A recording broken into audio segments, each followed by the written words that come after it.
Recently, didn't we, of the lack of sense of humour that Harry and Meghan appear to have about themselves. All the while, they like to portray themselves as this laugh-a-minute couple, having the best life. What's that modern phrase they use? Living the best life, don't they? All these phrases are just daft, aren't they? We all try and live our best life. It's always the things that sort of bring us down, whether it's bills, working 9 to 5 longer, as so many people may be. To me, one thing I do kind of get angry about, and I'll share this with you, is the way that people deride people who work in things like, Burger King or McDonald's or Dunkin' Donuts or something. Nothing wrong. We've all done jobs like that. Why is it always used as this thing of, oh, you could end up in McDonald's? You'd be lucky. They train you well. You get food. It's not bad. People are so cruel, aren't they? You know what I mean? Anyway, back as ever to your breaking roll story of the day. Harry and Meghan, it's very strange, isn't it, when you think, as I say, because they like to think of themselves as the in-modern couple. And I often find it strange the way that the media refer to them as the young royals. I mean, she's over 40, allegedly, and he's hitting 40. So, they're hardly in the first sort of flush of youth. Yes, they are youthful in the respects of where we are over here with the British monarchy. King Charles himself now, over 70, one of the oldest monarchs actually to ascend the throne. But there you are, that's how history sort of pans out, isn't it?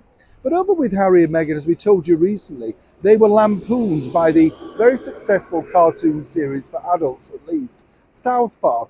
Very cleverly done, it has to be said, But I think what they really did, the writers, particularly of that show, was really sort of point out how ludicrous a lot of the things that Harry and Meghan have done and said are literally in cartoon form. Of course, it really should show them in the very best light, because it makes out that, well, if you were to watch that, if you were Harry and Meghan and you were to look at that and think, well, is this what people really think? It throws a spotlight onto the mood of the nation, not just over here in the United Kingdom, around the Commonwealth, but across the globe. People are clearly thinking you're mad, or nutty, whatever you want to call it. But it now doesn't stop there. As we told you recently, it looks like Harry and Meghan plan at least to look into the legals of this. And as I told you before, Harry seemingly just wants to waste a lot of his money. There's nothing you can do. It's a comedy skit.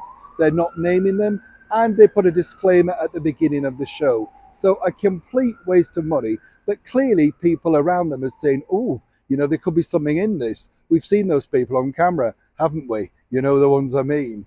But now it looks like South Park are looking at the success of that particular one-off episode and wondering, in fact, could there now be a spin-off series or indeed a full feature film? I kid you not.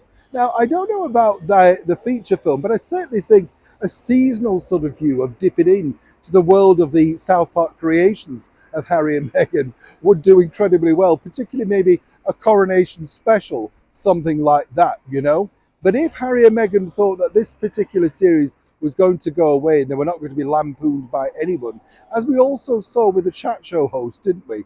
Jimmy Kimmel making fun of them with the book of Harry's book. Everybody's now getting into the point of, well, look, you're daft. We might as well accept that, and we're going to capitalize on that. South Park did that incredibly well, but it doesn't look like they're having the last laugh.